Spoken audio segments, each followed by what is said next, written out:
Selamat siang, kembali lagi dengan saya Dokter Kontrak. Michael Sugianto dari Dokter Kontrak. Saya seringnya pakai identitas Dokter Kontrak. Orang sekarang kalau ketemu saya udah nggak panggil Michael, yang bukan teman ya, yang kayak acquaintance, teman-teman yang nggak berapa deket. Oh, Dokter Kontrak, Dokter Kontrak. Saya sampai kayak dulu padahal kasih namanya setengah ngasal, makanya hati-hati dengan nama ya, jangan terlalu ngasal ya. Tapi kalau dulu saya nggak ngasal juga nggak jalan bisnisnya. Ya, ayam telur, dilema ayam telur. Ya, lucu aja sih. Jadi sekarang saya sendiri juga bingung, saya ini Michael atau Dokter Kontrak. Oke, ini ada yang tanya, makanan favorit saya apa?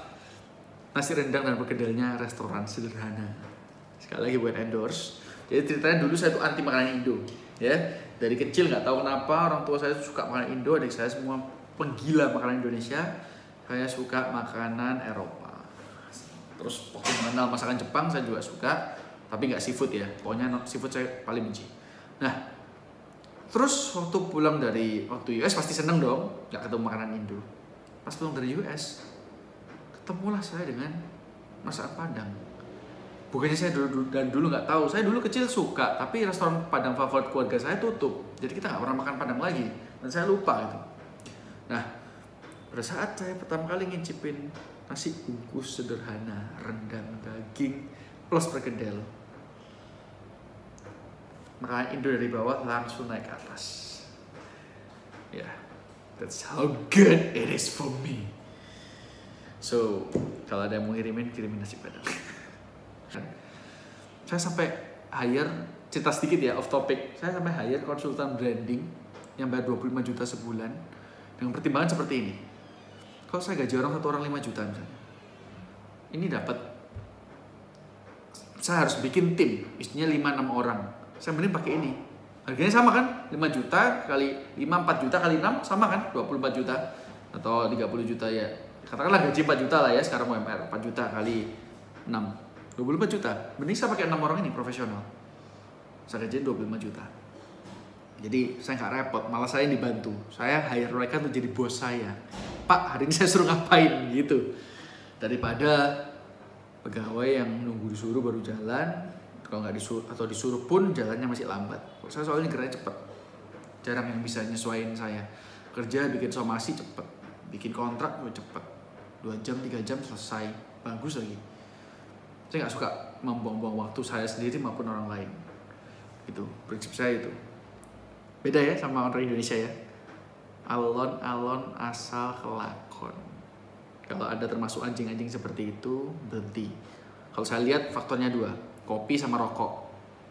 Kalau Anda udah 2 ini jadi 1, pasti ada jalannya kayak gitu. Kenapa? Baru kerja bentar, istirahat, ngopi dulu. Ngopi sendirian bisa. Kenapa bisa sendirian? Rokok. Kalau ada cuma ngopi dong, ngopi ajak siapa ya? Masa sendirian? Telepon teman, wah nggak bisa kerja semuanya. Udah Anda Gojek, Anda ngopi sambil kerja, ya. Kalau Anda suka rokok, ngopi ya. Telepon teman nggak bisa, ya udah saya ngopi sendiri sambil rokok di luar nyantai. Kalau saya ngopi sendiri, malu kan? Saya sambil kerja, berkarya. Kalau Anda rokok, ngopi sambil rokok, kerjanya nggak kelar-kelar. Ya, bagusnya itu secara sosial bagus. Kalau Anda lingkungan kerjanya sama-sama semua rokok sama nyantai, itu bisa jadi oportunitas kerja. Tapi kalau saya sendiri nggak suka pengalaman kerja sama orang kayak gitu, no, I hated that, I hated them. Nggak bisa jalan sama sekali, orang pincang. Opini, sekali lagi, YouTube, terserah saya dong ngomong apa. Asik banget ya bikin YouTube. Coba deh bikin, asik loh. Bisa kayak curhat gitu sekalian ya. Makanya kayak Raditya Dika bilang enak ya, saya curhat tapi orang bayar. Soalnya beli tiketnya dia, terus curhat di stand up comedy. Ya mungkin saya juga harus itu ya lain kali.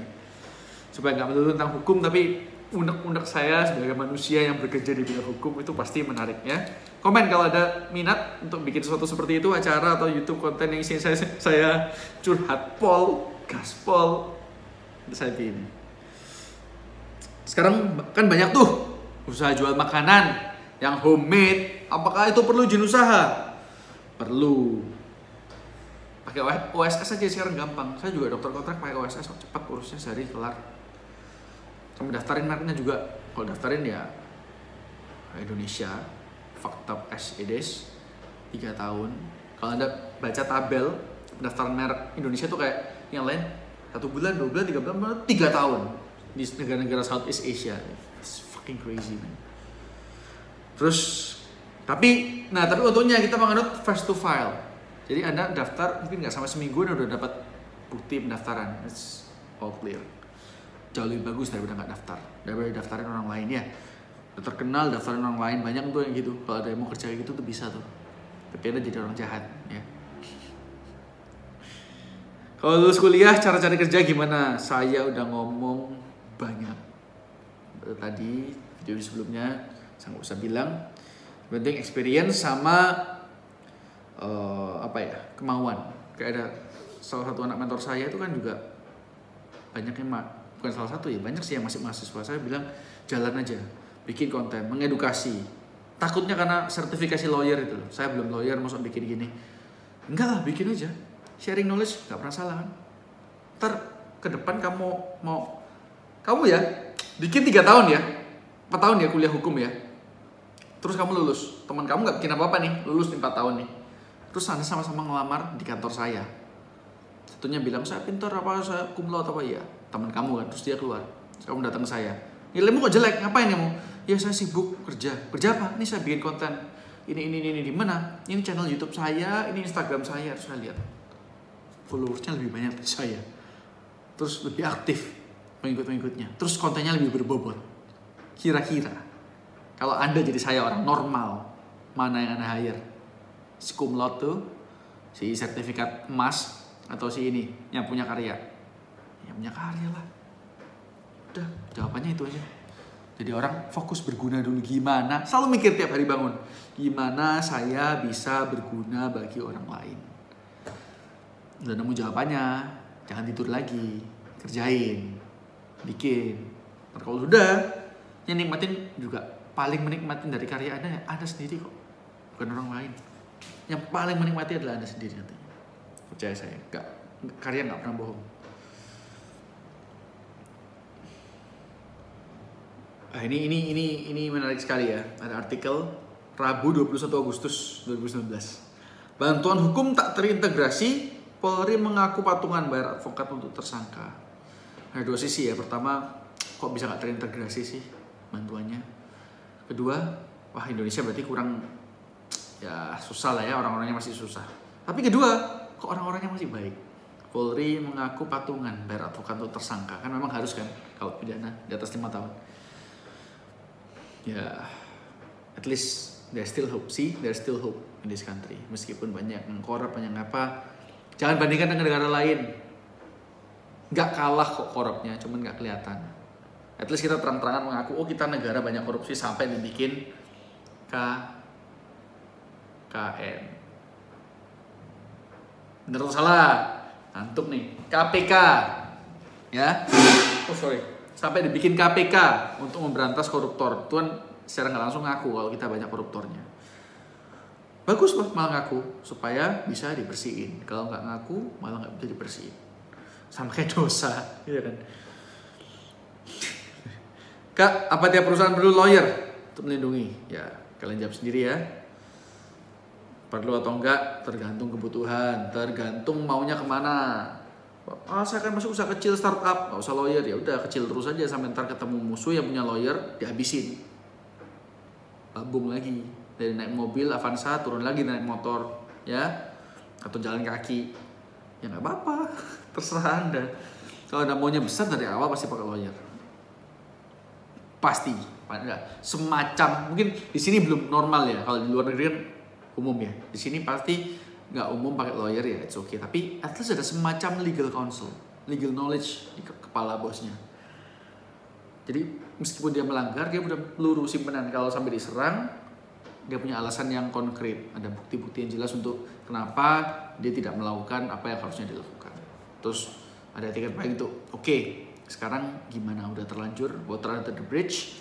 Sekarang ngurus legalitasnya gimana, langkah-langkah yang keliru gimana. Tapi kadang ya itu, ya kalau perlu lah, pokoknya pasti harus perlu legal knowledge. Legal counsel Anda nggak perlu punya, tapi legal knowledge Anda harus punya. Makanya kalau nggak punya budget, follow akun IG sama YouTube kita aja, ya. nggak punya budget untuk lawyer, nggak apa-apa. Tapi cari info. Knowledge is power. Oke? Terus usia pensiun. Nah, ini lucu. Pertanyaan usia pensiun ini saya membacakan daftarnya dari PP 45 2015 ya. 2017 96, 2019 57. Naik terus. 2019 57, sekarang 2000 belum ada. 2022 prediksinya 58. Apa naik terus ya? Ada yang bisa jawab gak ya? Oke, saya akhiri video ini dengan pertanyaan ya. Komen kenapa PP 45 2015 di website gajian itu menyebutkan kalau usia pensiun meningkat seiring dengan kemajuan tahun. 2017 usia pensiun 56, 2019 57. Begitu seterusnya sampai 62 di tahun 2034. Komen, share your thoughts. Mungkin dalam bentuk research gak apa-apa, atau cuman ngarang asal ngomong, cuman thoughts kan, opini netizen. It's okay, fine. Okay, see you on the next video. Bye bye.